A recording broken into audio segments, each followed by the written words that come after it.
Okay guys, so just a quick update. Car is gone, brilliant.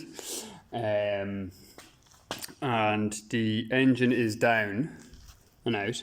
That cable that was there, I actually just cut it. It was I think it was the parking brake lock off for the brakes at the rear for the hubs.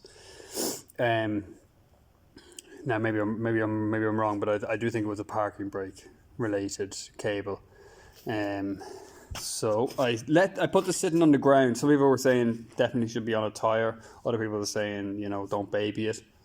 It's not made of plastic, but it is made of aluminium. So I'm a little bit hesitant. Left the mounts sitting on the top there, rethreaded them in. I took all the different components. So these are the components I took off the car to get the engine out. These components, we draw a little imaginary line in between, aside from the radiators, are components I took off the car when stripping it, because it's either going to go to somebody for, I think it's called stock car racing, but it's basically banger racing. So it's going to go to them, or it's going to go to a scrapyard. So I took off the kind of component. I got the shifter. The brakes, I think he might need them if he's taking fog lights. The ECUs, now this is the stuff that might interest the Om606 guys. The ECUs, I took them out, and all the controls with that. The vacuum pumps, different stuff like that is all in there. Again, I'm going to probably keep a hold of everything in this. There's like I cut the looms so that I would have like all the different plugs, which I know is a bit of a pain getting them, but having replacement plugs there, I'm hoping will save me a lot of effort in the long run. Because I'll be able to basically just take a plug. If I break a plug or something like that, take a plug, splice in. I'm hoping that'll be quite handy. Also, a full box of, these are not the clips now, the bolts I took off to take the engine out, or the manifold or anything. This is all just additional stuff. But there's a couple of things I found in the past while working on Mercedes. Kind of really important to keep,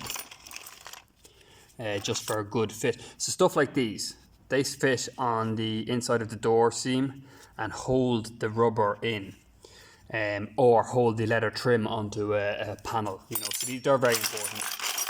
I think the likes of, let me see if I can find a piece here.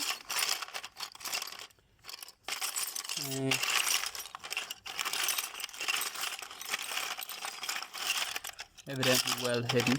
The likes of these are going to be important, so I took them off. They hold the brake lines to the sump, or to the firewall, on the threaded pieces that stick out. So they just turn onto it, and then you just click in your brake lines. I think they're going to be important. These little push-in cable tie clips, fender or wheel liners. The bolts for the undercarriage. It's like real nitty gritty stuff, guys, and it's not that interesting, I know, but I do think in the long run it'll pay off.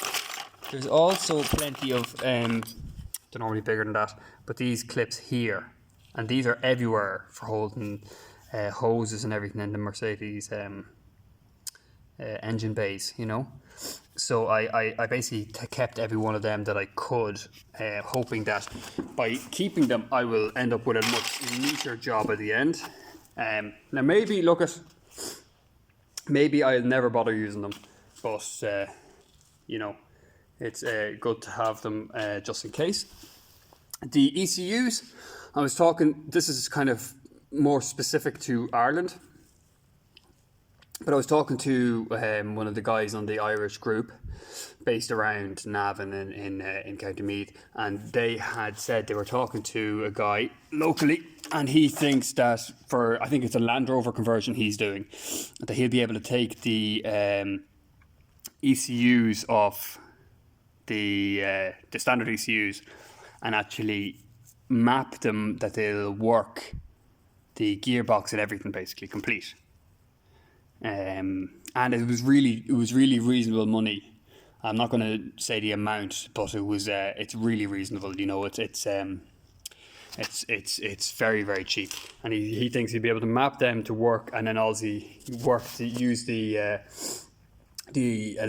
electric pump at the same time, plus those two ECUs, and run the gearbox off it. So that'd be a fantastic thing for people in the future, having those ECUs. So actually, I'm not going to use them, but I took these just because they might be worth selling if that comes to fruition, that guy in Navan can actually do it. I kept the vacuum pumps and that. The radiator, I'm going to run a little the numbers on the radiator, but I think I'll run the numbers anyway. But this is an aftermarket one, so this is the Nissan one, and I actually have a Nissan one saved in my eBay watch list, because Luke from Diesel Pump UK was saying that the latest model diesel Om606 w124 that had air conditioning has the largest core that you can fit, let's say, as a stock radiator into the w124s, and as such that's plenty of cooling that you need. So you just buy that one, plug it in, plug and play, don't have to worry about anything. So yeah, really chuffed to have the engine out. I've never removed an engine before, so really happy about that. Yeah, so that's it for now, guys. I'm going to tidy all this up, and then the next thing to do is start working on dropping the rear subframe on that and polybushing it, dropping the front subframe or wishbones and polybushing it, and everything like that. There was actually one question I had for people. I'm still kind of considering it myself. I won't lift it while we're here, but the rear arms on these are kind of really surface rusted and everything like that. So I'm going to end up having to wire brush them down, then or get them sandblasted, then get them painted, and everything like that. Whereas, this is my question is,